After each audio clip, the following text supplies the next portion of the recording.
People preserve their family history a lot of ways, through scrapbooks, family trees.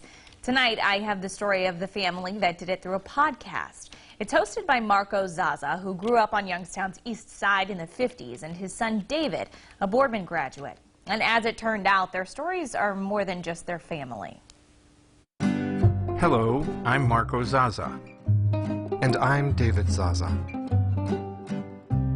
This is Concettina Died and Other Stories of the East Side. With Italian music in the background of each episode, the Zaza family's podcast is 24 stories of Marco talking about his neighborhood and growing up with his Italian immigrant parents. I had told these stories many times sitting around the dining table at my late sister Martha's home. The title of the podcast is the story of his neighbor Concettina, who died from a thorn in her garden. I always remembered that story, and so I always said to my children, if I ever write a book, it will be Concettina Died and Other Stories of the East Side. It started as a book, Marco telling the stories and his son David writing them down, but then David had another idea. Dad's stories are better heard than they are read. Dad's voice is the best part of them. That's when it became a podcast. These are fond memories of my youth, of my Italian immigrant parents, and of the shared experiences of family.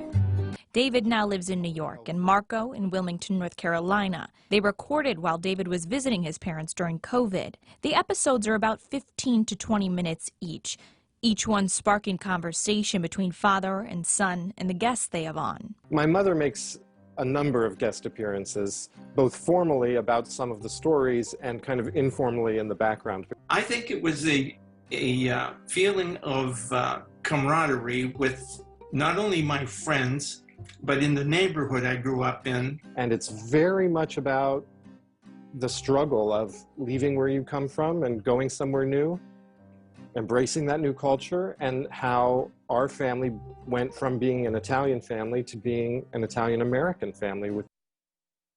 Now, what's interesting about this podcast is that it's about the whole neighborhood, and the family names in the stories are ones that you may even recognize, even if you don't know the Zazas. You can find it on any podcast streaming platform or their website, which we have in this story on WKBN.com.